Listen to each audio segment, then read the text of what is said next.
ఉగ్రదాడుల కేసులో దోషిగా ఉన్న తహవూర్ రాణాను భారత్కు తీసుకువచ్చేందుకు రంగం సిద్ధమైంది. తహవూర్ రాణాను తీసుకువచ్చేందుకు నేషనల్ ఇన్వెస్టిగేషన్ ఏజెన్సీ టీం ఇవాళ అమెరికాకు వెళ్లనుంది. ఈ టీంలో inspector general, deputy inspector general ఉన్నారు. ఇప్పటికే భారత అధికారులు అమెరికా అధికారులతో సంప్రదింపులు చేపట్టారు.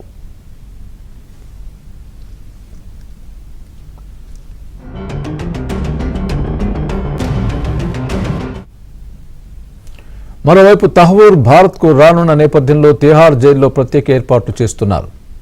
24 గంటలు సీసీ కెమెరాల పర్యవేక్షణలో ఉండేలా రాణాను హై సెక్యూరిటీ సెల్లో ఉంచేందుకు సిద్ధమవుతున్నట్టు తెలుస్తోంది.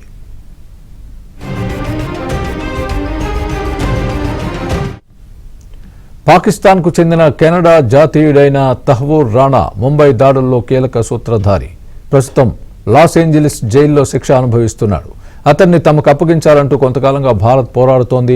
దీన్ని సవాల్ చేస్తూ తహవూర్ రాణా పలు ఫెడరల్ కోర్టుల్ని ఆశ్రయించగా ఆయా న్యాయస్థానాలు అతడి అభ్యర్థనను తిరస్కరించాయి. చివరకు తహవూర్ను భారత్కు అప్పగించేందుకు అమెరికా సుప్రీంకోర్టు పచ్చ జెండా ఊపింది. మొత్తానికి రాణాను అమెరికా నుంచి భారత్ తీసుకువచ్చే ప్రయత్నం ఎట్టకేలకు కొలిక్కి వచ్చింది. దీంతో ఎన్ఐఏ తహవూర్ను భారత్కు తీసుకువచ్చేందుకు పయనం కాబోతోంది.